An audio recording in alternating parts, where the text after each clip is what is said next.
ఎక్కడ కూడా దేవుని వాక్యంలో మీరు నాకు చూపించండి.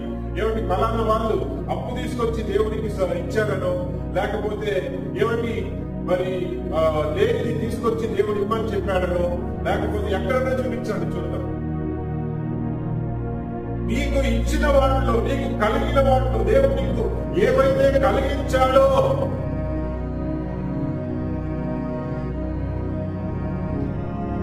నువ్వు అప్పు చేయాల్సిన పరిస్థితి వచ్చింది. మీ అవసరాల కోసం, మీ అవసరాల కోసం అప్పు చేసినటువంటి ఆ కార్యంలో కూడా నీకు దేవుడికి ఏమి కొంతమంది మొక్కుకుంటారు. ఏం మొక్కుకుంటారో కూడా ఆలోచన ఉండదు.